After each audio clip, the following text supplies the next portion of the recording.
السلام علیکم ناظرین، پروگرام رابطہ کے ساتھ میں ہوں شکیل احمد، اور میرے ساتھ ناظرین ایک ایسی مایہ ناز کاروباری شخصیت موجود ہیں، سماجی اور سیاسی رہنما ہیں۔ اپنے سیاست میں قدم رکھا، چھوٹی عمر میں بڑی کامیابیاں سمیٹی۔ آج ہم ان سے بات کرتے ہیں۔ جی میرے ساتھ تشریف فرما ہے رضائے مصطفیٰ صاحب۔ السلام علیکم، وعلیکم السلام۔ Welcome to the show sir. Thank you. اچھا سر، یہ بتائیے کہ آپ نے بڑی کم عمری میں سیاست میں بھی قدم رکھا، بزنس بھی ساتھ کر رہے ہیں۔ اپنے ناظرین کو یہ بتائیے کہ بزنس میں آپ نے کامیابی سمیٹنے کے لیے کیا کیا نشیب و فراز دیکھے؟ میں یہ سمجھتا ہوں کہ ایک بہت ہی مشہور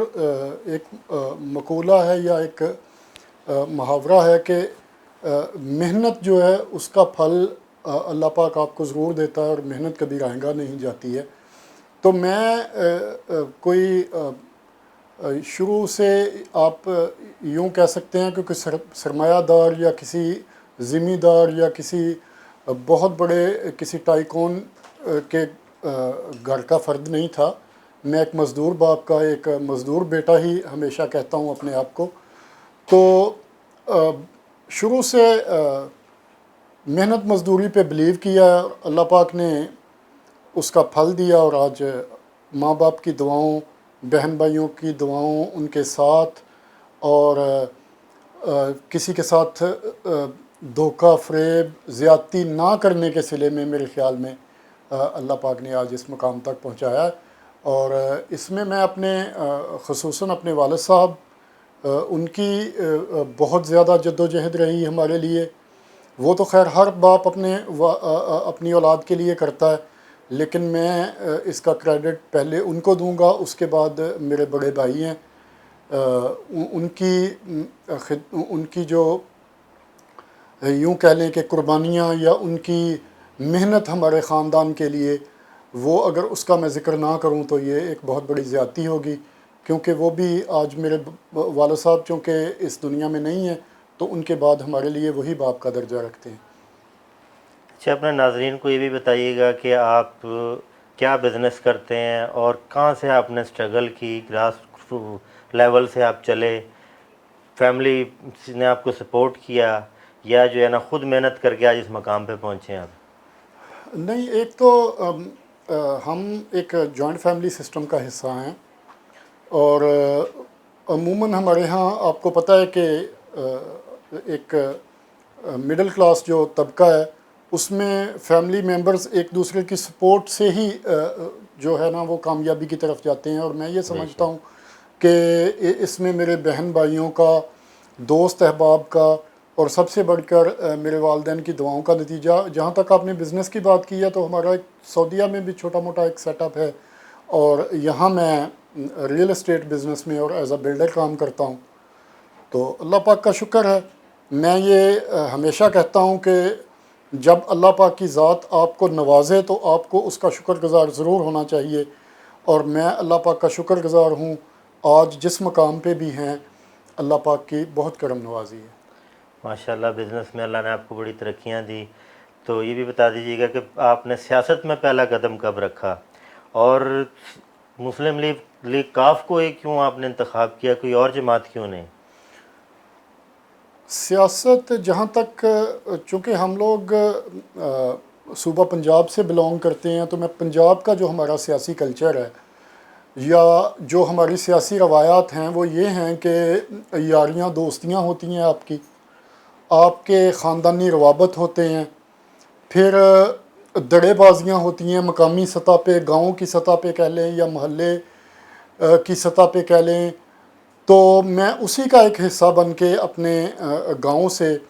ایک دڑے بازی کا حصہ بنتے ہوئے سمجھیں کہ اس کا ایک شوق پیدا ہوا، اور اس میں پھر چلتے چلتے یہاں تک پہنچ گئے۔ جہاں تک آپ کا سوال ہے کہ کاف لیگ ہی کیوں، تو میں مقامی طور پہ، چونکہ میرا تعلق ہے سرگودا سے، اور میرا گاؤں ہے چک نمبر 30 جنوبی سرگودا، تو وہاں پہ ہمارا ایک مقامی دھڑا ہے جس کو ہم کہتے ہیں کہ چیمہ گروپ۔ تو اس میں ہم وہاں پہ ابھی بھی سٹنگ MNA ہیں NA 91 کے،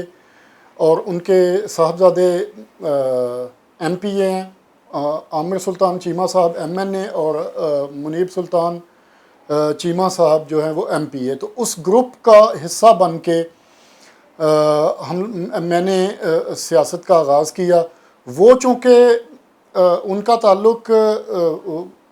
چودھری برادران سے ہے، ان کی رشتہ داری ہے چودھری پرویز لاہی صاحب کے خاندان سے، تو وہ پھر جب اس گروپ کا میں حصہ بنا تو میں نے سوچا کہ کیوں نہ اگر ہم نے چیمہ گروپ کی ہی سیاست کرنی ہے تو پھر اس کو پارٹی کی سطح پہ بھی اسی پارٹی کا حصہ بنا جائے۔ اس کے بعد پھر الیکشن 2018 کے قریب عامر سلطان چیمہ صاحب اور ان کا خاندان جو ہے وہ پی ٹی آئی جوائن کر گیا، لیکن ہم لوگ جو مقامی سطح پہ جو پاکستان مسلم لیگ کاف کا حصہ تھے، ہم لوگ اپنی ہی جگہ پہ اپنی پارٹی کے سیٹ اپ پہ وہیں پہ قائم مطلب رہے۔ آپ اس کو ایک عوامی جماعت سمجھتے ہیں؟ جی، میں اسی طرف آ رہا ہوں کہ ہم لوگ وہیں پہ قائم رہے، اور اس کے اندر ہی رہنے کا جو سوال ہے اس کا جواب یہ ہے کہ وہاں پہ ایک کارکن کو عزت اور احترام ملتا ہے، اور یہی وجہ ہے کہ کاف لیگ کے ساتھ مطلب جڑے آپ کا کہنا ہے کہ نون لیگ میں وہ عزت احترام نہیں ہے؟ نہیں، دیکھیں میں کسی پارٹی کو، میں ایک تو کرٹیسزم پہ، غیر ضروری کرٹیسزم پہ میں بلیو نہیں کرتا ہوں۔ میرے بہت اچھے تعلقات ہیں نون لیگ کے لوگوں کے ساتھ بھی، پیپلز پارٹی کے لوگوں کے ساتھ بھی، پی ٹی آئی کے لوگوں کے ساتھ بھی۔ میں کسی پہ کوئی تنقید نہیں کروں گا، میں تو اپنے گھر کی بات کروں گا، کیونکہ میں یوں سمجھتا ہوں کہ ہمارا خاندان جو ہے وہ ایک کاف لیگ ہے۔ میں کاف لیگ کے یوں سمجھے کہ ایک سیاسی خاندان کا ایک ممبر ہوں، تو میں اپنے گھر کی بات کروں گا کہ میرے گھر میں جو قائدین ہیں یا جو پارٹی کے سربراہ ہیں، تو وہاں پہ عزت و احترام دی جاتی ہے کارکن کو، تو میں وہاں پہ اس لیے اچھا سر، ایسا نہیں ہے کہ ہر دور میں کاف لیگ اتحادی جماعت رہی؟ کبھی ایسا میں نے نہیں دیکھا کہ اپوزیشن میں بیٹھی ہو یا اپوزیشن پہ بیٹھنا ترجیح دی ہو، ہمیشہ اتحادی جماعت رہی اور اقتدار کے ساتھ ہمیشہ اتحاد کیا انہوں نے؟ نہیں، اس میں آپ سے بہت ہی احترام کے ساتھ آپ کی اس رائے سے تھوڑا اختلاف کروں گا۔ 2000 کے شروع میں کے اوائل میں جب یہ الیکشن ہوئے ہیں تو تب کاف لیگ کا آپ کو پتہ ہے کہ یہ پارٹی اپنے وجود میں آئی۔ ویسے تو ہم پاکستان مسلم لیگ اس بات کے دعوے دار ہیں کہ ہم ہی وہ مسلم لیگ ہیں جو قائد اعظم رحمۃ اللہ علیہ سے پاکستان بنانے سے لے کے آج تک چلی آ رہی ہے، اور ہماری پارٹی رجسٹرڈ بھی پاکستان مسلم لیگ کے ہی نام سے ہے۔ یہ کاف اور نون یہ تو خیر یہ دھڑے علیحدہ یہ علیحدہ آباد میں ہوتے گئے یا جو بھی معاملات تھے، تو وہاں پہ ہم لوگ پہلے گورنمنٹ کا حصہ بنے۔ اس کے بعد پھر میں یہ سمجھتا ہوں کہ جب آپ کو ایک مینڈیٹ پنجاب کے اندر کہہ لیں یا پاکستان کے اندر کہہ لیں، جب مینڈیٹ سامنے اس طرح کا آتا ہے کہ وہ کسی ایک پارٹی کے پاس سنگل میجورٹی یا 2/3 اکثریت نہیں ہوتی، تو تب پھر پارٹیز مل بیٹھ کے ایک دوسرے کے ساتھ مشاورت سے کولیشن میں آتی ہیں، یا پارٹیوں نے ایک دوسرے کے ساتھ مل کے الیکشن لڑے ہوئے ہوتے ہیں، تو وہ پھر اسی کو لے کے آگے چلتے ہوئے وہ ایک دوسرے کی اتحادی بن جاتی ہیں۔ تو میں یہ سمجھتا ہوں کہ اس میں کوئی مذائقہ نہیں ہے، ہم سب پارٹیاں اسی پاکستان کی پارٹیاں ہیں، اور میں یہ سمجھتا ہوں، میں یقین کی حد تک یہ سمجھتا ہوں کہ ہر پارٹی پاکستان کی بہتری کے لیے کام کرتی ہے، تو ہمیں اگر ہم کسی کے ساتھ اشتراک کے ساتھ یا ایک پارٹنرشپ کے ساتھ اتحادی بن کے کام کرتے ہیں تو اس میں کوئی مذائقہ نہیں۔ پہلے تو مسلم لیگ میں میاں نواز شریف کے ساتھ چودھری پرویز لاہی صاحب بھی مشترکہ اکٹھے کام کر رہے تھے، تو یہ دو دھڑے کیوں بنے؟ کیا ایسی ضرورت پیش آ گئی؟ کیا ایسے اختلافات آپس میں ہوئے جن کو علیحدگی اختیار کرنی پڑی دونوں کو؟ دیکھیں شکیل بھائی، جہاں تک آپ کے سوال کا تعلق ہے، میرا یہ خیال ہے کہ جس ٹائم میاں نواز شریف صاحب اپنے جب 99 کا وہ جو ان سے جو ان کی حکومت ایک سمجھے کہ فوجی مداخلت کے اوپر ان کی گورنمنٹ جب چلی گئی، تو اس کے بعد وہ پاکستان سے باہر چلے گئے کسی بھی ڈیل کے نتیجے میں، یا کسی بھی وہ ایک سیاسی اس کو مفاہمت کہہ لیں، یا ان کی کوئی ایک اسٹریٹجی تھی، جو بھی تھا وہ جب پاکستان سے باہر چلے گئے تو جو پیچھے مسلم لیگی تھے وہ پھر ان کے لیے ان کو تنہا چھوڑ ان گئے کو تنہا چھوڑ کے چلے گئے، بلکہ یہ میں پھر وہی بات آ جائے گی کہ میں کسی پہ کوئی تنقید بیجا نہیں کرنا چاہتا، لیکن بعد میں جو پیچھے جو مسلم لیگی تھے انہوں نے اپنی سیاست بھی کرنی تھی، انہوں نے عوام کی خدمت بھی کرنی تھی، انہوں نے جو ایک مشن یا کوئی بھی اپنا مینوفیسٹو یا منشور لے کے چلے ہوئے تھے انہوں نے اس پہ عمل بھی کرنا تھا، تو اس کے لیے پھر انہوں نے کوئی نہ کوئی پارٹی یا کسی ایک پلیٹ فارم کا تو انہوں نے استعمال کرنا تھا، تو وہ پھر تب پاکستان مسلم لیگ کاف کے نام سے یہ ایک نئی علیحدہ سے جماعت اقتدار میں آئی۔ اقتدار میں آئی۔ اچھا سر، یہ بتائیے گا کہ خان صاحب پہلے بدستور اس ضد پہ تھے کہ میں نے مونس الہی کو کوئی وزارت نہیں دینی، تو پھر ایسا کیا ہوا؟ کون سا ایسا پریشر آپ لوگوں کی طرف سے ڈالا گیا یا ان کو چھوڑنے کا کہا گیا جس کی وجہ سے ان کو مجبوراً یا کسی کے پریشر میں آ کے مونس الہی صاحب کو 3 سال بعد وزارت دینا پڑی؟ دیکھیں میں اس کو سمجھتا ہوں کہ یہ نہ تو کسی کوئی پریشر کا حصہ تھا اس پہ، لیکن یہ ہے کہ بدقسمتی سے اس پہ سیاست بہت زیادہ ہو گئی۔ یہ شروع دن سے طے تھا کہ ان کو وزارت دی جائے گی، لیکن کچھ لوگ ایسے ہیں، میں اپنے قائد محترم چودھری پرویز الہی صاحب کا یہاں پہ ان کے مختلف انٹرویوز کا حوالہ دوں گا کہ انہوں نے ہمیشہ ان لوگوں کو کوڈ کرنے کی کوشش کی ہے یا ان لوگوں کی طرف انہوں نے پوائنٹ کرنے کی کوشش کی ہے کہ جن لوگوں نے چودھری پرویز الہی صاحب اور عمران خان کے بیچ میں جن لوگوں نے غلط فہمیاں پیدا کی ہوئی تھیں یا جو لوگ یہ نہیں چاہتے تھے کہ یہ آپس میں قریب ہوں یا ان کی کوئی انڈرسٹینڈنگ اس لیول کی ہو جائے کہ یہ ایک دوسرے پہ اعتماد کرنا شروع کر دیں، وہ چودھری پرویز الہی صاحب کی ہی ٹیم، پرانی ٹیم کا حصہ تھے۔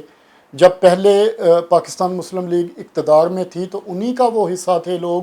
جو یہ غلط فہمیاں پیدا کر رہے تھے، تو لیکن وقت نے یہ ثابت کیا اور خان صاحب کو بھی یہ ریئلائز ہوا کہ نہیں، چودھری صاحب ان کے ساتھ مخلص ہیں اور ان کے ساتھ اپنی کمٹمنٹ کے اوپر کھڑے ہیں، تو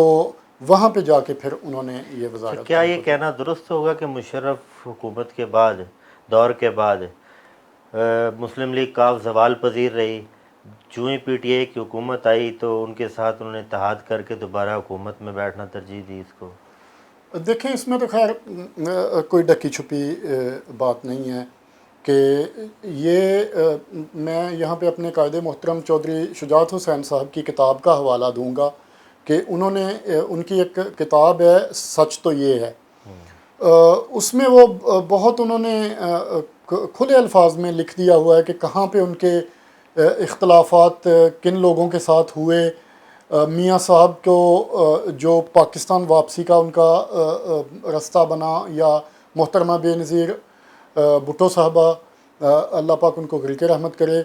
ان کو جب پاکستان آنے کے لیے کلین چٹ دی گئی میاں صاحب کو اور محترمہ کو، تو خصوصی طور پہ میاں صاحب کو جب آنے کے لیے ایک رستہ دیا گیا تو وہاں پہ کچھ ارباب اختیار لوگ جن کے ساتھ ان کے مسائل شروع ہوئے اور وہ پھر دیر تک وہ مسائل چلتے آئے، اور اسی نتیجے میں آپ کو پتہ ہے کہ یہاں پہ پھر پارٹیاں جو ہیں وہ زوال پذیر بھی ہوتی ہیں اور پارٹیوں کو عروج بھی بخشا جاتا ہے۔ میں یہاں پہ پارٹیوں پہ یہ اچھے برے دن آتے رہتے ہیں۔ میں آپ کو اگر یاد دلاؤں تو پیپلز پارٹی ہمیشہ وفاق کی جماعت ہونے کا دعویٰ کرتی ہے، تو ایک وقت ایسا بھی تھا کہ محترمہ بے نظیر بھٹو صاحبہ کے ہوتے ہوئے پیپلز پارٹی نے غالباً 13 یا 16 سیٹیں پاکستان میں حاصل کی تھی۔ ایک دفعہ نون لیگ کا یہی حال ہوا تھا۔ تو پارٹیوں کے اوپر یہ اچھے برے وقت آتے رہتے ہیں، لیکن میں یہ سمجھتا ہوں کہ میرے قائد محترم چودھری پرویز الہی صاحب نے پنجاب کے لیے جو ڈیلیور کیا ہوا ہے، جو ان کی خدمات ہیں، اس کے بہاف پہ ہم انشاءاللہ باذن اللہ ایک دفعہ پھر لوگوں کو موبلائز کریں گے، ہم لوگوں کی طرف جائیں گے، اور ہمیں ہمارے سامنے یہ چیز آ بھی رہی ہے کہ لوگ اس طرف آ رہے ہیں۔ آپ نے بھی دیکھا ہوگا کہ اکثر پروگراموں میں بلکہ حکومت میں بیٹھے ہوئے لوگ بھی چودھری پرویز الہی صاحب کے وقت کو یاد کرتے ہیں، اس دور کو وہ یاد کرتے ہیں، بلکہ آوازیں اٹھتی رہیں اس گورنمنٹ کے اندر، اس پارٹی کے اندر، رولنگ پارٹی کے اندر آوازیں اٹھتی رہیں کہ چودھری پرویز الہی صاحب کو وزیر اعلیٰ پنجاب ہونا چاہیے تھا۔ تو آپ کیسے دیکھتے ہیں اگر چودھری پرویز الہی صاحب وزیر اعلیٰ ہوتے، وزیر اعلیٰ پنجاب ہوتے، یہاں کے اسپیکر ہوتے، تو اس ٹائم حالات کو مختلف ہوتے یا عوام کو کوئی ریلیف مل رہا ہوتا اس سے؟ کیا حالات دیکھتے ہیں پھر آپ اگر؟ دیکھیں شکیل بھائی، ایک تو میں بہت ہی واضح طور پہ آپ کو ایک بات بتاؤں کہ ایک تو یہ میں اس منطق سے ٹوٹلی ڈس ایگری کرتا ہوں کہ ہمارے پاس جتنا مینڈیٹ ہے ہماری پارٹی کا،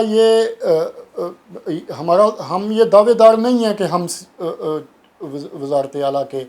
امیدوار ہوں۔ صرف وزارت اعلیٰ کے امیدوار ہونے کے اوپر بات تب آتی ہے جب چودھری پرویز الہی صاحب کا وہ تجربہ اور ان کا وہ ڈیلیور کیا ہوا کام جو سامنے آتا ہے۔ تو ایک تو میں یہ سمجھتا ہوں کہ یہ ٹوٹلی استحقاق بھی، یہ رائٹ بھی پی ٹی آئی کا ہے کہ ان کا ہی وزیر اعلیٰ ہو، لیکن جہاں تک آپ کا سوال ہے کہ حالات کیا ہوتے، تو میں یہ سمجھتا ہوں کہ اگر ہم کچھ دیر کے لیے یہ مان لیں کہ وزیر اعلیٰ پنجاب چودھری پرویز الہی صاحب ہوتے، تو میں یہ مانتا ہوں کہ ان کا تجربہ، ان کا جو کام کرنے کا پچھلا ایک ٹریک ریکارڈ تھا، میں یہ سمجھتا ہوں کہ آج پی ٹی آئی کو شاید یہ دن نہ دیکھنے پڑتے جو آج خاص طور پہ پاکستان کے سب سے بڑے صوبے اور پاکستان میں جو مہنگائی کے حالات ہیں یا جو پھر بھی معاملات۔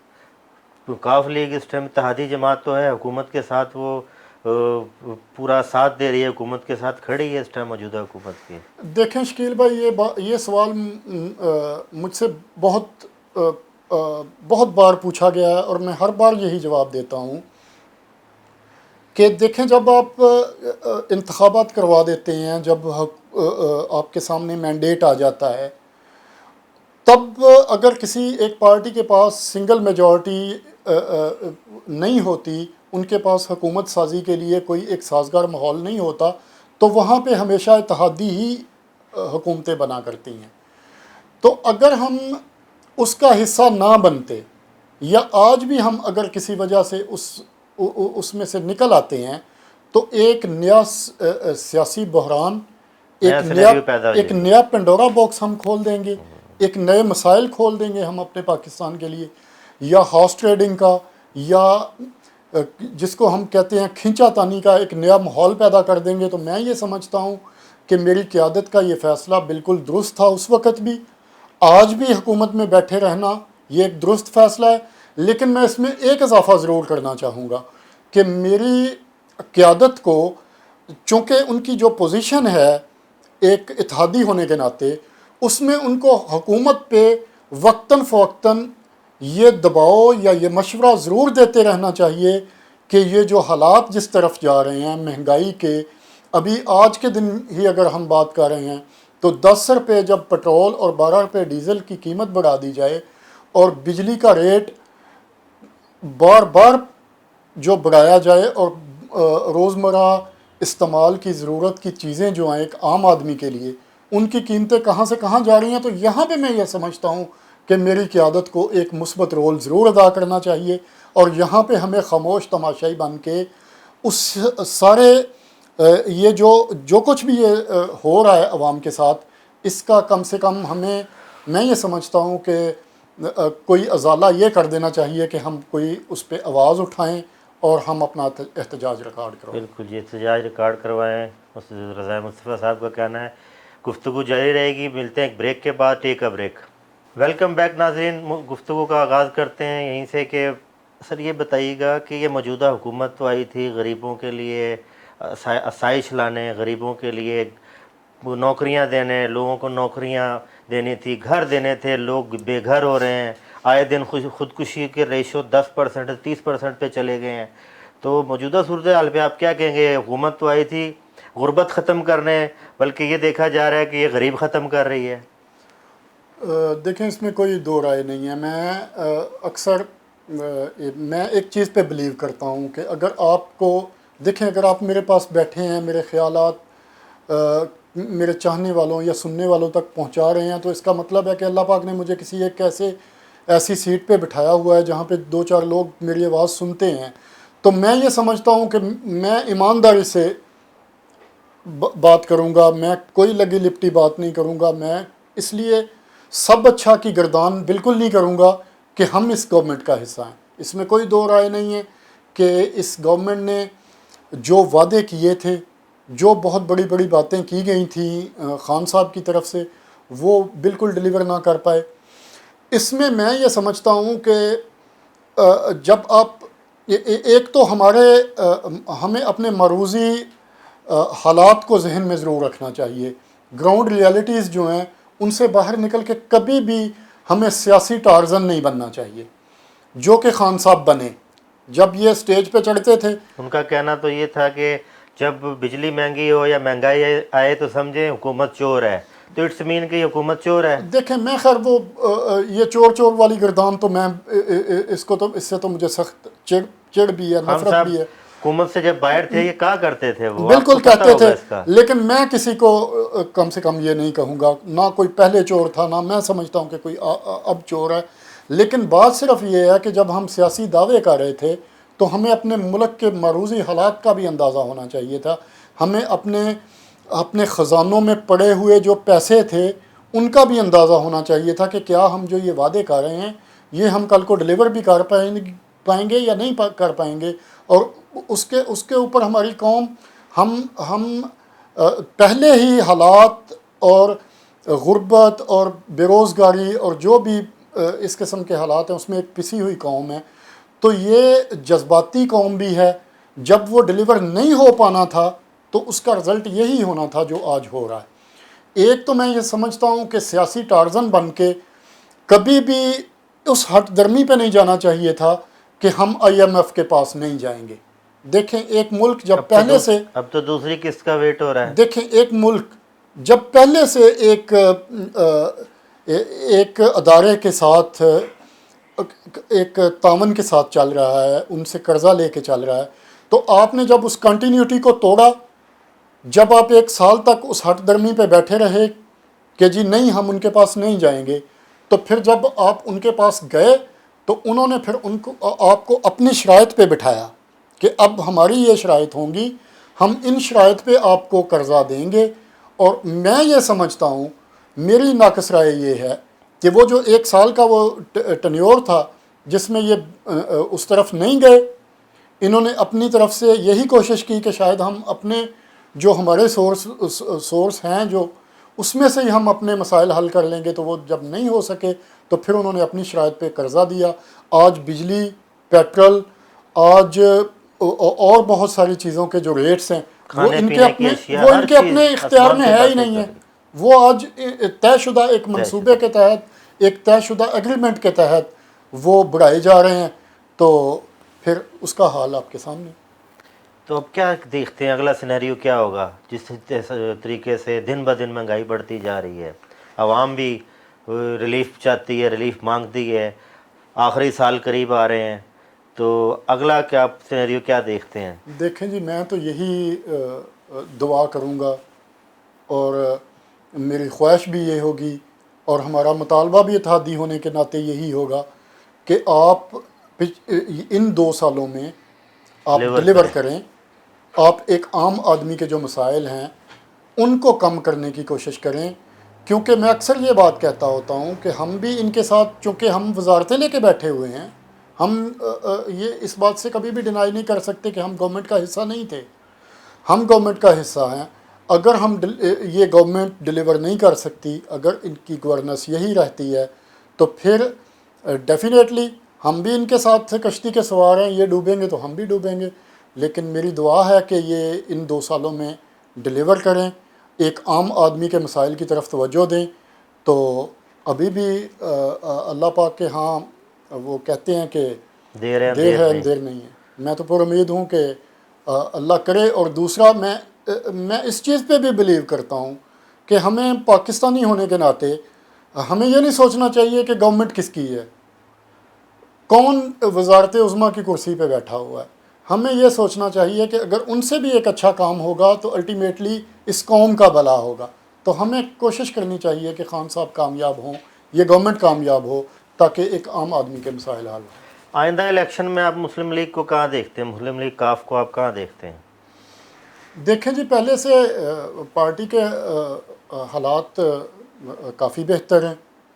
اور ایک میں اس کو اس بات پہ میں یہ بات آپ کو کسی خوشی میں تو خیر نہیں کہوں گا، چونکہ میں آپ کو پہلے یہ کہہ چکا ہوں کہ ہم اس گورنمنٹ کا حصہ ہیں، تو جو بھی ہو رہا ہے ہم اس کے حصے دار ہیں. لیکن اس بیڈ گورننس کا ایک یہ ہوا ہے کہ چودھری پرویز الہی صاحب کا، آپ بھی چونکہ میڈیا سے ریلیٹڈ ہیں، آپ مجھ سے زیادہ آپ کے پاس اطلاعات ہیں، آپ مجھ سے زیادہ اویئرنیس رکھتے ہیں کہ اب چودھری پرویز الہی صاحب کے وقت کو یاد کیا جاتا ہے. تو میں یہ سمجھتا ہوں کہ ہم اسی وقت کو یاد کروا کے اپنے کام کیے ہوئے جو ہیں، اس عوام کی جو انہوں نے 5 سال خدمت کی ہوئی ہے پنجاب کی، ہم اس کا حوالہ دے کے ہم اسی کام کو سامنے رکھ کے لوگوں کو کہیں گے کہ وہ آئیں ہماری طرف. اور دوسرا میں یہ سمجھتا ہوں ایمانداری سے کہ پاکستان میں جو سیاسی ہواؤں کا رخ ہے وہ الیکشن کے بہت قریب جا کے طے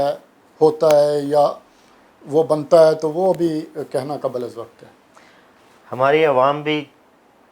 اکثر ہوتا ہے کہ پہلے مہنگائی، بعد میں اگر کم کر دیے جائے ریٹس وغیرہ تو عوام بھی بھول جاتی ہے، بڑی معصوم عوام ہے ہماری. تو آپ کیسے دیکھتے ہیں اگر بلدیاتی الیکشن کرائے جائیں تو مسلم لیگ کاف کہاں کھڑی ہوگی؟ دیکھیں جی، بلدیاتی الیکشن میں مسلم لیگ کاف بھرپور مقابلہ کرنے کی پوزیشن میں ہوگی. ابھی ریسنٹلی کنٹونمنٹ بورڈ کے الیکشن ہوئے ہیں، اس میں تو ہماری کوئی بہت اچھی پرفارمنس نہیں آئی، اور جو ہمارے لیے، ہماری قیادت کے لیے لمحہ فکریہ بھی ہے اور ہونا بھی چاہیے. تو لیکن چونکہ چودھری پرویز الہی صاحب کا جو دور تھا، میں بار بار اس کا ذکر اس لیے کرتا ہوں کہ اس دور میں آپ جتنے بھی پروجیکٹس دیکھ لیں، اس دور میں جتنے بھی کام ہوئے ہیں، ایک عام آدمی کو ذہن میں رکھ کے وہ منصوبے بنائے گئے تھے. تو میں یہ سمجھتا ہوں کہ چونکہ بلدیاتی الیکشن جو ہیں وہ اصل میں گراس روٹ لیول کے الیکشن ہوتے ہیں، تو ہماری پارٹی نے گراس روٹ لیول کے کام کیے ہوئے ہیں، تو ہم اس بہاف پہ لوگوں کے پاس جائیں گے، اور مجھے تو امید ہے کہ انشاءاللہ اچھا رزلٹ دیں گے. آپ سمجھتے ہیں کہ ہم سیٹیں نکالیں گے؟ انشاءاللہ. آئندہ کا لائحہ عمل پارٹی کیا دے رہی ہے؟ دیکھیں، لائحہ عمل تو وہی ہے. میں پھر آپ سے یہی کہوں گا کہ ہم چودھری صاحب کے کیے ہوئے کام، ہم ان کا دیکھیں، میں یہ کہتا ہوں کہ وعدے نہیں، وعدوں کی تکمیل جو ہے اصل میں وہ سیاسی اہداف جو ہے وہ ان کا تعین کیا کرتی ہے. تو میرے قائد محترم نے جو وعدے کیے تھے ان کا انہوں نے ہدف بھی حاصل کیا. انہوں نے ان کے، میں پھر یہ بھی سمجھتا ہوں کہ کوئی بھی پروجیکٹ جو ہے یا کوئی بھی منصوبہ کامیاب وہ ہوتا ہے جو سسٹینیبل ہو، جو تب شروع کیا ہو جب آپ نے مثال کے طور پہ 2003 میں یا 2005-06 میں یا 2000 کے اوائل میں شروع کیا ہوا منصوبہ اگر آج 2021 میں بھی کام کر رہا ہے، تو اس کا مطلب ہے کہ وہ بہت ہی دور اندیشی کا کیا ہوا فیصلہ تھا، اور وہ صحیح معنوں میں ایک عوام کے فائدے کا منصوبہ تھا جو آج بھی کام کر رہا ہے. تو چودھری صاحب کے منصوبے ایسے ہیں جو آج بھی آپ کو سڑکوں پہ بھی دوڑتے ہوئے نظر آتے ہیں، جو آپ کو کسانوں کے مفاد میں ان کی بہتری کے لیے کیے ہوئے جو کام ہیں وہ بھی آپ کو نظر آتے ہیں. ہاسپٹلز میں بھی انہوں نے اپنے جو کام کیے تھے وہ بھی نظر آ رہے ہیں. روڈ کی کنسٹرکشن کے حوالے سے بھی انہوں نے اپنے ٹینیور میں جو کام کیا ہوا. تو کہنے کا مطلب ہے کہ ہم اسی کو، کسانوں پہ بڑی وہ بات کیا کرتے جی تھے، کسانوں پہ تو انہوں انہوں نے کسانوں کے لیے کیا کیا؟ دیکھیں، میں آپ کو بتاؤں کہ چودھری پرویز الہی صاحب کو عموماً 1122 کا ایک ان کا کام جو ہے اس کا حوالہ دے کے محدود کر دیا جاتا ہے. چودھری پرویز الہی صاحب نے پکے کھالے کسانوں کے لیے، پکی نہریں، ان کو ٹیوبل پہ سبسڈی دی، ان کو باردانہ فصلوں کو ان کے کسان کے کھیتوں سے اٹھانے کا بندوبست، کھیتوں میں پڑی ہوئی فصل کو گورنمنٹ نے خریدا، اور اس قسم کے بہت سے جو کام ہیں جو کسانوں کے لیے وہ چودھری صاحب نے کیے تھے. تو تب کا کسان جو ہے وہ، اگر آپ کبھی بھی کسی ایک آدمی سے، کسان سے، کسی زمیندار سے آپ بات کریں گے تو وہ آپ کو بتائے گا کہ ان کے دور میں انہوں نے کس قسم کے جو اقدامات اٹھائے تھے جو ان کی بہتری کے لیے تھے. کسانوں کو بجلی اتنی مہنگی کر دی گئی تو ٹیوب ویل وغیرہ چلانے کے لیے کوئی سبسڈی دی جا رہی ہے حکومت کی طرف سے، بجلی پہ یا باردانے پہ یا کھاد پہ، کسی بھی چیز پہ؟ ایسا کوئی چیز ہمیں نظر نہیں آ رہی. نہیں، ابھی تو